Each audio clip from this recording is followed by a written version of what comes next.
The red dust of late afternoon hung heavy in the air, rolling across the plains like a veil. Wind howled through broken shutters and rattled loose boards on forgotten houses. Once this place had a name, Cold Creek, but for more than 10 years it had been left to die. Silence ruled the empty street, the kind of silence that makes a man's bones ache, as though the town itself were holding its breath. Through the drifting haze rode Gideon Hale, a lean, weather-worn rancher with shoulders bent from decades on the trail. His coat was torn, his hands hard, and calloused, his eyes gray with the weight of miles. Gideon had gambled everything he owned on this patch of land. A man like him didn't ask for much, just a roof, a place to gather his herd, and the hope that his final years might pass in peace. For 12 cents, he thought he had bought himself rest, but halfway down the main street, Gideon pulled the reins tight. His breath froze in his chest. Above the rotted wooden gate, 3 massive bodies swayed in the wind. Not men, women. Apache warriors, broad-shouldered, bare feet dangling inches from the ground. Rope bit deep into their necks. Dust and blood stained their faces. Their eyes, wide open, seemed to accuse the living world below. Gideon's heart pounded, fury rising hot in his throat. What bargain had he walked into? Tell me, what would you feel if you bought land only to find death waiting at the gate? His knife was in his hand before he thought. The blade caught the light. With one sharp stroke, the first rope snapped. The warrior's body crashed down upon him, heavy as thunder. Gideon staggered, knees buckling as the fight for Cold Creek began. The blade sliced clean. With a sharp crack, the first rope snapped, and the woman's body dropped like a hammer into Gideon's chest. The force knocked him flat against the dust, his breath ripped away in a choking gasp. Her weight was staggering muscle and bone, forged by years of battle, no fragile victim, but a warrior whose body still carried the fury of life. The impact jarred his spine and made his ribs scream, but Gideon clung to her shoulders, lowering her gently to the ground. His knife flashed again, striking at the second rope, then the third. Within seconds, 3 Apache women lay sprawled in the dirt at his boots, their massive frames silent as stone. For a heartbeat, the street stood still. Only the wind moved, tugging at the ropes that now swung empty above the gate. Gideon pressed a hand to his chest, fighting for air, fighting against the vision burned into his eyes. He had seen death before, plenty of it, men gutted on battlefields, cattle torn down in storms, friends lost to fever, but nothing like this. These were not nameless bodies. These were warrior symbols, meant to terrify. Whoever had strung them here had wanted to send a message. Then a sound tore through the silence. A faint, broken groan. Gideon's head snapped down. One of the women stirred, her cracked lips parting. Her eyelids fluttered open, black eyes burning through the haze of death. They weren't the eyes of someone begging for mercy. They were the eyes of a fighter clawing her way back from the grave. Gideon cursed under his breath and dropped to his knees. He tore strips from his old trail-worn shirt, wrapping them tight around each woman's throat where the rope had bitten deep. The skin there was purple, raw, marked by the noose's cruelty. His calloused hands trembled, not from weakness, but from fury. Every knot he tied was a vow, a promise that he would not let their story end hanging like carrion at the town's gate. Uncorking his cowhide canteen, he tilted it carefully, letting drops of water fall onto their parched lips. One coughed, choking, as the liquid slid down her throat. Another gasped a sharp, ragged sound, like a knife scraping stone. The third drew in a slow breath, chest rising against the dust. Their bodies had been pushed to the brink, but somewhere in them life still smoldered. "Stay with me," Gideon muttered, though he knew they couldn't understand. Words didn't matter. His tone carried enough a command, a plea, a whisper to defy death itself. The wind shifted. It carried with it something he hadn't expected: smoke. Faint, but fresh. Gideon raised his head, eyes narrowing at the street around him. Cold Creek was supposed to be dead, and yet... The saloon door creaked on its hinges, swaying as though someone had passed through moments before. The scent of old liquor still clung heavy in the air, too strong to be a memory. At the far end of the street, the well-rippled water disturbed by more than the wind. Footprints marked the dust, crisp and sharp, leading from the courthouse to the trading post. Gideon's jaw tightened. The bargain he thought he'd made the 12-cent town the promise of peace was a lie. This wasn't a ghost town. It was bait. A trap waiting to close its teeth around the fool who wandered in. He slid his knife back into its sheath and dragged the women one by one into the courthouse, the only building still standing solid. The weight of each body dragged at his muscles, but he hauled them with the grim strength of a man who knew failure meant damnation. Inside, the air was cold dust thick across the stone floor. He laid them out on a long table, covered their bruised forms with a moth-eaten blanket, and sat back hard into a chair.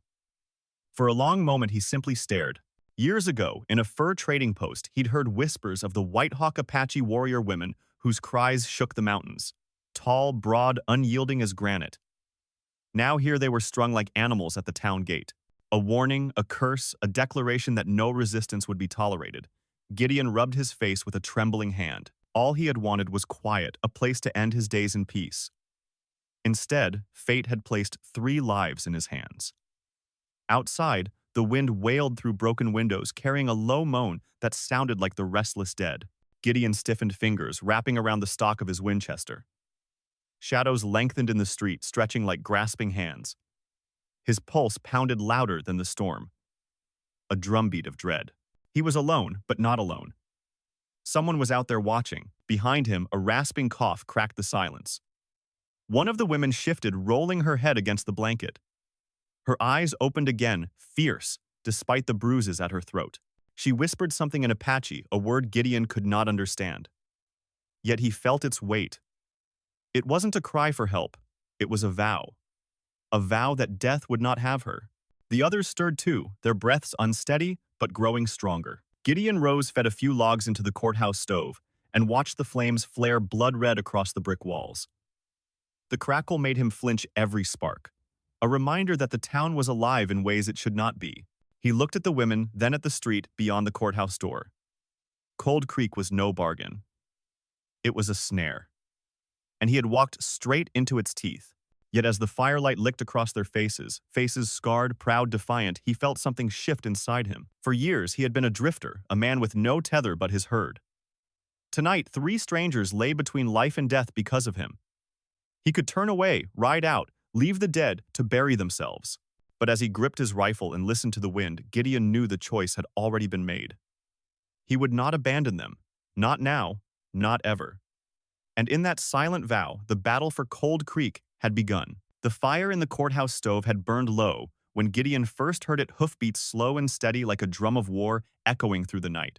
He straightened in his chair, Winchester across his knees, eyes locked on the broken doorway. The 3 Apache women lay on the long table, still weak their breathing, uneven but alive. Every heartbeat of theirs pressed heavier on Gideon's chest, a weight he had never known. The hoofbeats grew louder.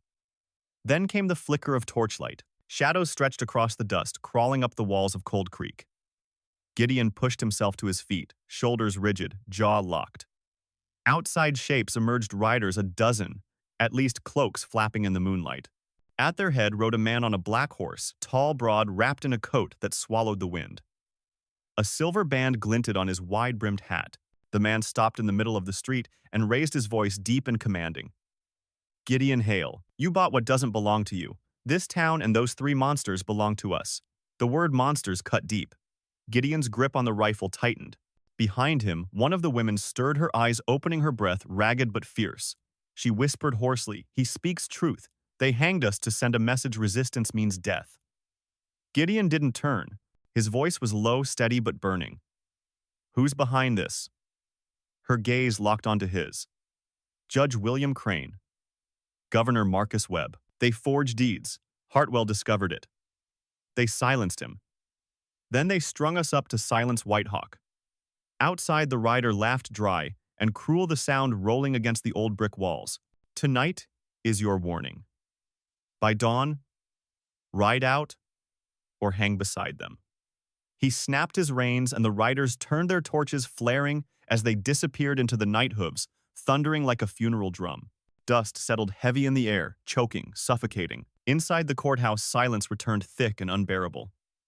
Gideon lowered his rifle, his breath unsteady. He turned to the women who now sat upright, their dark eyes like embers. One spoke in broken English voice, jagged as stone. "You cut us down. That means you fight with us. From now on, either stand or die." The firelight flared, painting their faces blood red. Gideon said nothing. He didn't need to. His hand rested on the rifle. His choice was already made. underscore underscore underscore underscore underscore underscore underscore underscore underscore underscore underscore underscore underscore underscore underscore underscore. By morning, the sky over Cold Creek was washed gray clouds heavy with dust. Gideon saddled his horse, pulled his coat tight, and rode east toward Liberty's Edge, the trading post that still dared to serve this so-called ghost town. The three women needed medicine, clean water, food. Without it, they wouldn't last another day.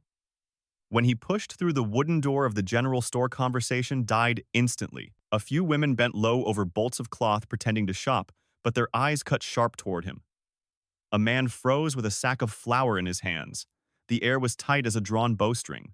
Behind the counter, the shopkeeper, a thin man with trembling hands, slid a vial into a paper bag without a word. Gideon dropped a few coins on the wood, his gaze sweeping the room. Every face carried the same look, fear.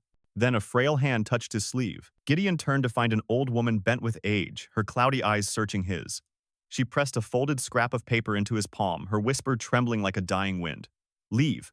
Before it's too late. That town has already sold you and them included. Before Gideon could speak, she slipped back into the rows of shelves, vanishing like smoke. He unfolded the paper. His stomach tightened. It was a copy of the deed stamped in glaring red, bearing the signatures of Judge Crane and Governor Webb. Ownership of Cold Creek and everything in it, living or dead, had been transferred long ago. His 12-cent purchase was a lie, a snare spun with ink and blood. The door creaked. Gideon's head snapped up. A tall figure stepped through silver-banded hat, catching the dim light. Fletcher Knox, the same rider who had spoken the night before. His grin was wide, snake-smooth. He dropped a leather pouch onto the counter, the metallic clink of gold echoing across the room. $600, Knox said, his voice calm as poison. Hand the town back. Walk away. Maybe you live. The shopkeeper flinched at the sound, retreating into the shadows. Knox's eyes narrowed, gleaming with mockery. Cold Creek isn't for men like you. Take the money, old rancher. You've got nothing to fight for here. Gideon's fingers brushed the folded deed in his pocket. He said nothing, but his hand lingered at the grip of his rifle. The air seemed to tighten, the world holding still, as if waiting for a spark to set it ablaze. Outside, the wind roared, lifting dust into the sky. It whistled like a war cry, heralding the storm that had already begun. Gideon met Knox's stare, gray eyes hard as steel. He knew then that gold couldn't buy his silence. And Cold Creek wasn't just land anymore.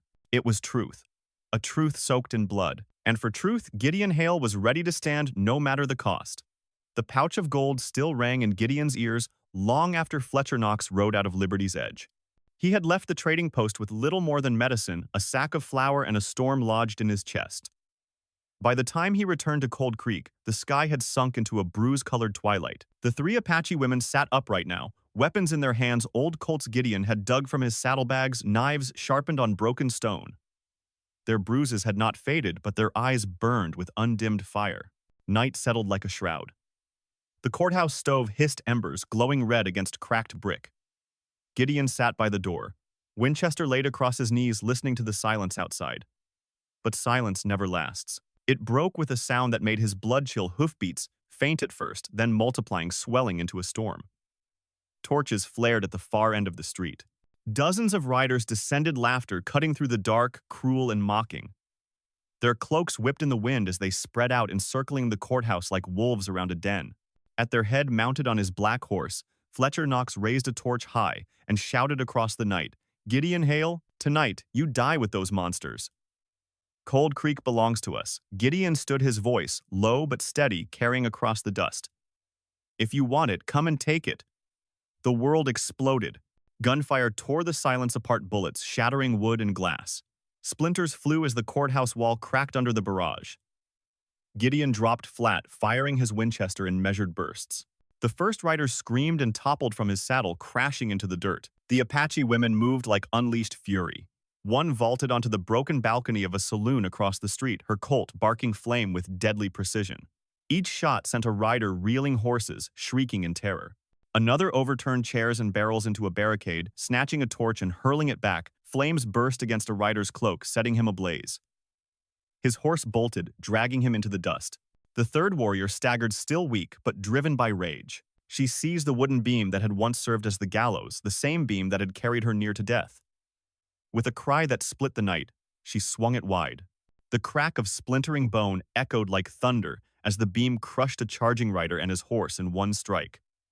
Gideon rose again, firing steady, each pull of the trigger fueled by years of hardship. Smoke filled the air thick and choking. Horses screamed. Men cursed. Torches flew through the dark, landing against rooftops. Flames leapt skyward, devouring dry thatch. The town lit in violent red, painting every face in firelight. "Burn it down," Knox roared, his voice sharp as steel. "Fire the whole lot," the Apache women answered with defiance. One leapt into the open street, war cry, ripping from her throat, dagger flashing as she cut down a man before he could light his torch. Another vaulted from the balcony, tackling a rider off his horse, the two of them rolling through dust and blood until only she rose again. Gideon crashed through a shattered window, rifle blazing. He felt the kick of each shot in his shoulder, smelled the bitter tang of gunpowder in his lungs. He had been in fights before, skirmishes on the range, but never anything like this. This was war. The night became a symphony of chaos, cries of pain, gunfire snapping like whips, fire roaring as it spread from one building to the next. Smoke coiled upward black against the crimson moon, as if the heavens themselves bore witness. Knox's men began to falter. Horses reared, panicked, scattering through the inferno.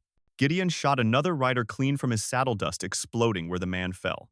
The gallows beam swung again, clearing a path with its brutal weight. Blood and ash mingled in the dirt, the street transformed into a battlefield of grit and rage.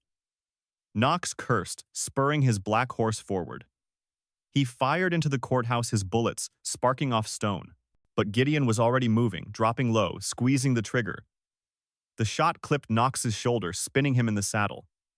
He howled, retreating into the smoke cloak, billowing like a shadow, fleeing the light. "Fall back," one rider screamed. "Fall back," and then just as suddenly as it had begun, the street emptied. Hoofbeats thundered into the distance, fading beyond the hills. Smoke and fire remained crackling in the silence. Gideon leaned against a scorched wall chest, heaving rifle hot in his hands. Blood streaked down his arm from a grazing wound, but he barely felt it. The Apache women gathered around him, faces dust-streaked hair, tangled eyes ablaze. They stood battered but unbroken, breathing like predators who had survived the hunt. They had held Cold Creek. For now, the flames hissed and snapped, painting the ruins in red and black. One warrior spat into the dirt, voice steady despite the bruises on her throat. This was not their full strength. The real enemy, he has not come yet. Gideon nodded, jaw-clenched gaze sweeping the burning street. He knew she was right. Tonight had only been the beginning. Fletcher Knox was a hound, nothing more. The true masters, Crane and Webb, would come soon with an army at their backs. The courthouse stood scorched, but unbroken, a fortress against the night. Gideon wiped the blood from his face, loaded his rifle once more, and looked to the horizon. He had chosen his side, and there was no turning back. The first battle for Cold Creek was over. The war had only just begun. The night had left Cold Creek in ruins. Smoke still curled from blackened rooftops, drifting into a sky streaked with gray and crimson. Gideon stood on the courthouse steps, rifle hanging loosely in his hands, his body trembling from exhaustion. The three Apache women lingered nearby, faces, dust-streaked hair, matted with sweat and ash. They had survived the storm, but their victory was brittle. The silence that followed was heavy, fragile, like glass waiting to shatter. One of the women, the eldest with a scar etched across her cheek, turned her gaze toward the old church at the far end of the street. Its roof sagged beams jagged against the night sky. Something in her eyes sharpened. She motioned for Gideon to follow. Inside, the church was colder than the grave. Moonlight spilled through shattered windows, casting broken lines across the stone floor. The women moved with purpose, scanning every corner, as if memory itself guided their steps. Then one of them knelt, running her hand across a section of tile in the center aisle. Her palm paused on a square block, edges neat, dust packed too clean. Gideon joined her. Together, they struck at it with the butt of a rifle. The crack echoed through the hollow chamber. Stone shifted, dust spilling upward. With one final heave, the panel gave way, revealing a cavity beneath. A rusty iron chest lay hidden inside its lock, corroded with age. Gideon pried it open, heart thundering. Inside were scrolls, land deeds, and ledgers, thick with brittle pages. He lifted one carefully. Across the yellowed paper glared the signature of Judge William Crane. Beside it, stamped in blood-red wax, the seal of Governor Marcus Webb. The Apache women leaned closer, eyes narrowing. The scarred one spoke first, her voice bitter. This is why Hartwell died. He found this truth. They were selling our lands, yours, ours, every acre. When he tried to speak, they killed him. Then they hanged us to silence White Hawk. Gideon flipped through the papers. Bribes listed in careful ink, sheriffs, ranchers, merchants, all bought with blood money. The sums were enormous enough to poison half the frontier. Each name was another stone in a wall of corruption built to strangle justice. His hands shook as he tucked the papers into his coat. He understood now. He hadn't bought Cold Creek. He had unearthed its rotting core. Outside, the night gave way to a faint red glow of dawn. The wind howled, carrying the cry of an owl. Gideon rose to his feet, his jaw set like stone. "They'll come for this," he said. The eldest warrior placed a firm hand on his shoulder. "Not just for the chest. For us. For what we know. Underscore, underscore, underscore, underscore, underscore, underscore, underscore, underscore, underscore, underscore, underscore, underscore, underscore, underscore, underscore, underscore, underscore, underscore." By morning, the earth trembled under the weight of hoofbeats. Dust rose in waves as a column of riders swept down the ridge. At their front rode Judge William Crane astride a white steed, his frame stiff, his whiskered face carved in cold disdain. Beside him, cloaked in black with white gloves gleaming, was Governor Marcus Webb, lips curled in a thin, cruel smile. Behind them surged dozens of armed men, rifles glinting in the sun, banners snapping in the wind. They halted at the town gate, the same gate where the Apache women had hung like trophies. Crane's voice rang out sharp and commanding. "Gideon Hale, hand over the iron chest, and those women. You're nothing but a ragged cowhand. Don't let that 12-cent bargain be your grave." Whispers rippled through his men. Many had heard rumors of the chest of names inked in betrayal. Webb's eyes darted nervously, jaw tight. He leaned toward Crane, muttering, but Gideon couldn't hear the words. Gideon stepped onto the courthouse porch, raising the papers high. His voice cut through the morning air like a hammer on steel. "These documents bear your names. Forged deeds. Ledgers of bribes. I've seen it with my own eyes. Judge Crane, Governor Webb, you didn't buy this town, you bought your own death." Chaos erupted. Some riders shifted uneasily in their saddles, eyes wide with fear. Others shouted protests. Webb's composure cracked, his face paling. With a sudden snarl, he ripped his pistol from its holster. "Kill them, burn this place to the ground." Gunfire erupted, the roar deafening. Bullets shredded the courthouse walls, sending splinters raining down. Gideon dove behind a barrel, Winchester barking in reply. The first rider toppled, his blood soaking the dust. The Apache women surged forward, their war cries fierce. One climbed onto the roof, Colt pistol spitting fire into the ranks. Another seized the gallows beam, once more swinging it with brutal strength.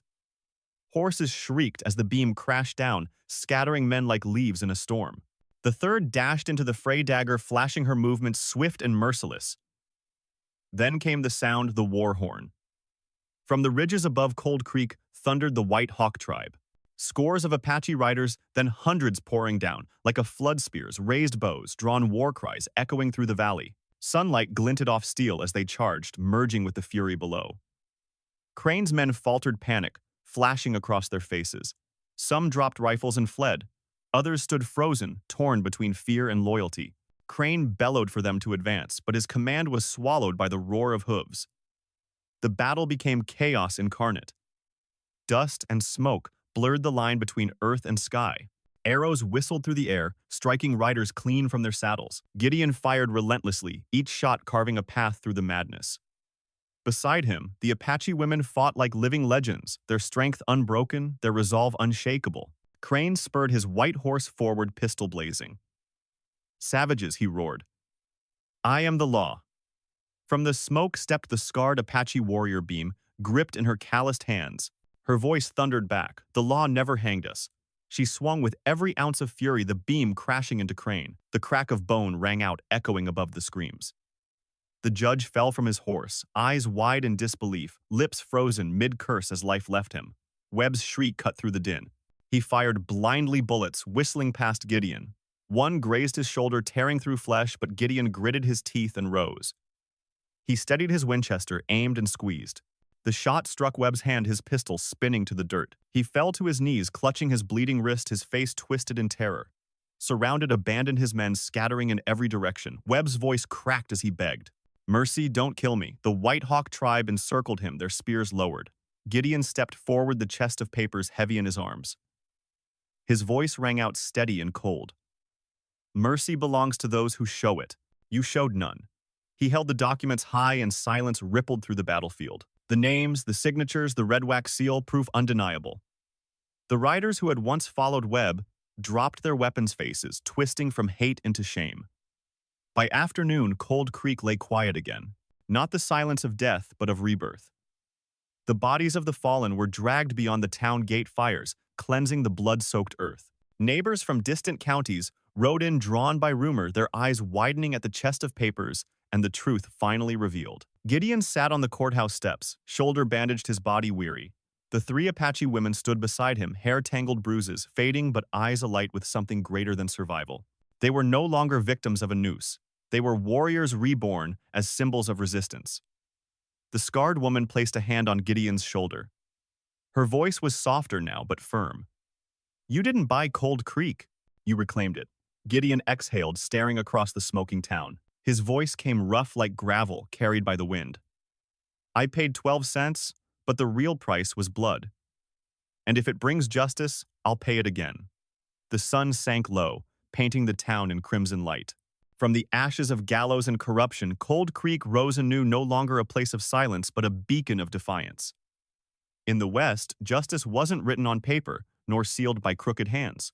It was carried by those willing to stand, to fight, to bleed. A man could be poor alone, forgotten by time. But if he dared to cut another free, if he dared to face the darkness, then he left behind more than gold. He left behind hope. And hope in a land of dust and blood was the one thing that could never be hanged. When the dust finally settled, Cold Creek no longer looked like the town Gideon had first ridden into. The gallows where the three Apache women had hung was gone, torn down by the same hands that once nearly perished on it. Smoke curled from blackened beams, and the scent of ash lingered, but the silence was no longer suffocating. It was not the silence of death. It was the silence that follows rebirth. The courthouse, though scarred, stood tall as the heart of the town. Its walls had seen bullets, fire, and fury, but they had also witnessed courage. Gideon sat on its steps, Winchester laid across his lap, bandages wrapping his shoulder. The three women stood nearby, their bodies marked with bruises and scars, but their eyes burned bright, unbroken. They were not trophies, not symbols of fear, but living proof that even the noose could not strangle defiance. People came. Farmers, traders, settlers from the neighboring counties. They came out of fear, out of curiosity, out of the hunger for truth. Gideon opened the iron chest before them, all showing the forged deeds, the ledgers of bribery, the signatures of Crane and Webb, the rotten core that had poisoned their land. Faces twisted in horror, then shame, then a grim resolve. Justice did not come from a governor's seal or a judge's signature. Justice came from those willing to stand when standing meant blood. Cold Creek had been sold and betrayed on paper, but reclaimed in flesh and fire. The Apache warriors walked through the crowd, their heads held high, the scarred woman's voice carrying like a drumbeat. "You see us now. You tried to hang us, but we stand. You tried to silence us, but we speak. This land will not forget." Gideon listened, his chest tight. He had been a man who wanted peace, who thought he could buy rest with 12 cents. Instead, he had been pulled into a war he never asked for. But somewhere between the gallows and the gunfire, he had found his place. He was not just a rancher. He was the keeper of a promise that no one who sought freedom should hang in silence. As the sun set, painting the ruins of Cold Creek in crimson, Gideon felt the weight of his choice. He had not walked away when offered gold. He had not abandoned the women when fear would have excused him. He had stayed. He had fought. And because of that, the truth had been dragged into the light. Cold Creek's story is not just about one rancher or three warriors. It is about the cost of silence and the power of resistance. Judge Crane and Governor Webb believed that with enough gold, enough signatures, and enough fear, they could rewrite truth itself. They believed that people would bow to paper chains. But paper burns. Deeds can be forged. Seals can be faked. What endures are the choices people make when the world demands courage. Gideon's 12-cent bargain teaches us that the cheapest things often carry the heaviest price. What he bought was not land but a battlefield. What he paid was not coins but blood, sweat, and the weight of lives. And yet, that price was worth it because it bought something gold could never buy: dignity. The Apache women's survival teaches us that even when the rope is at your throat, the fight is not over. To breathe, to rise, to speak again, that is resistance. Their transformation from victims of a gallows into defenders of Cold Creek is proof that strength is not measured by chains, but by the will to break them.